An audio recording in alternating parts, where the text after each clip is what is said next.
As humans, we've always asked ourselves, where do we come from? Where do we go? Welcome to TLC's Who Do You Think You Are? I'm your host, Molly Adams, and today we'll be delving into the story of a young Bostonian, eager to find out where he comes from. Follow along and you'll find a sordid tale of the American Revolution, the quest for freedom, and even America's favorite coffee brand. We talked to Duncan Damon, a 33-year-old Fenway concessions worker, to find out a little more about his backstory.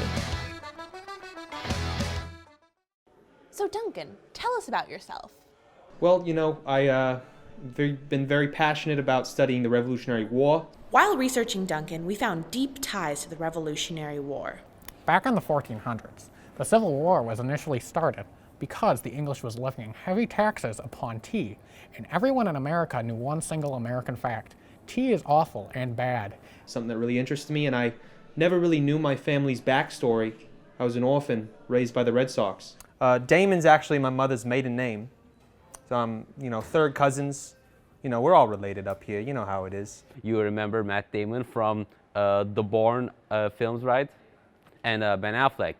I'm really excited to, thank you for doing this. I'm thrilled, really. Well, Duncan, I have a surprise for you. Without your permission, we took a DNA test. It turns out you are 100% related to the founder of Dunkin' Donuts. No fucking way. Get the fuck out of here. No. I'm freaking out right now. My heart rate is through the roof. The roof, an iconic staple of American architecture. Through hundreds of years, American homes and buildings have often been built, if not always, with a roof. There are many diverse roofs throughout Boston and other historical locations. The best place to appreciate the roof is actually from another rooftop. As you can see, the Boston skyline is quite beautiful at this time of year, and you can really appreciate the historic value. Sounds fishy. We didn't trust her, so we hired a specialist to get to the bottom of the situation.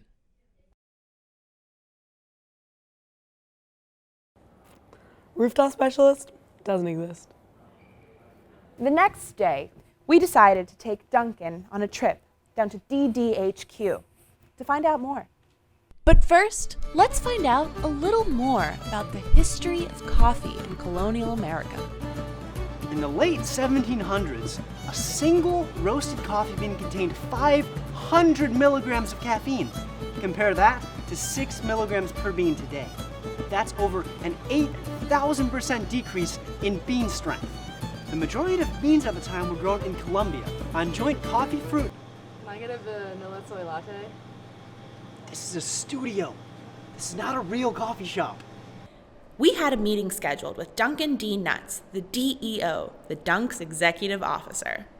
Yeah, usually I'll take a look back at the 18-wheelers, those big old-fashioned donuts. If those look good, those are my first choice. If not, I'll go with one of the seasonal ones, maybe some sprinkles on there, and always a black coffee.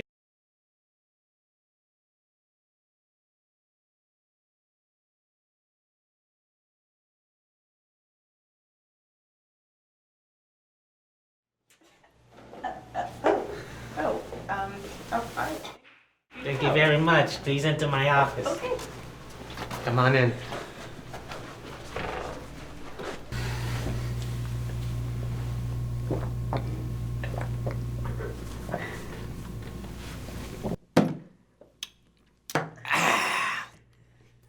Now, what did you two want to talk about?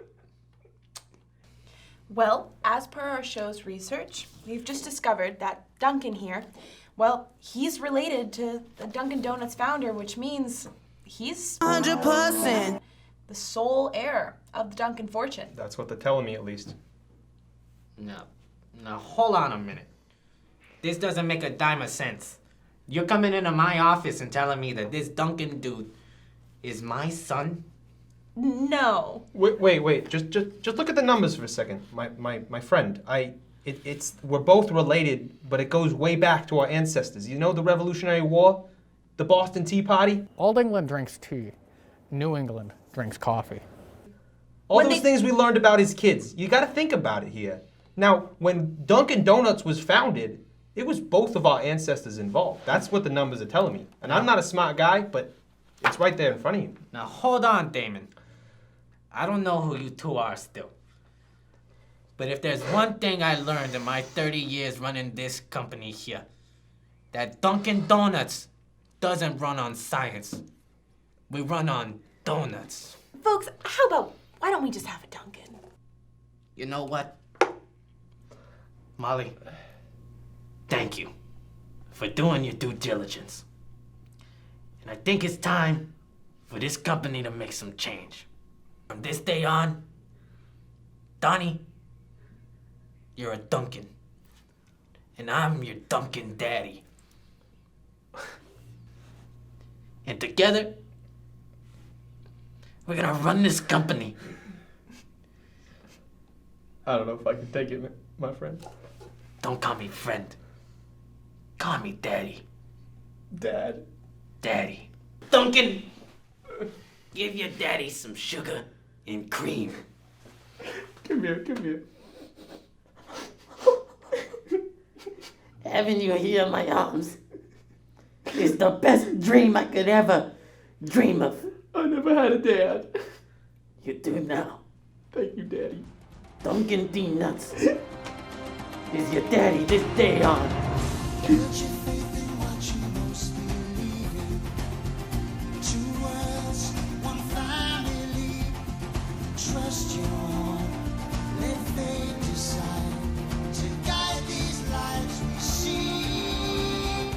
Thank you for joining us on this incredible journey. And also, thanks to our sponsors and to viewers like you. Join us next week for an incredible deep dive into just why Beantown is named Beantown. Hint, it's beans.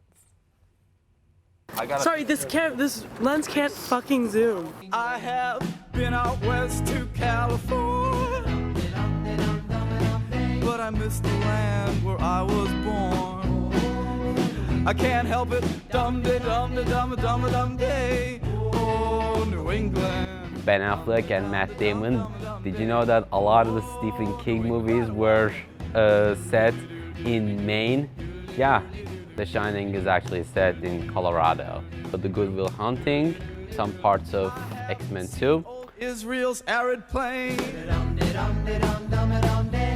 It's magnificent, but so's Maine.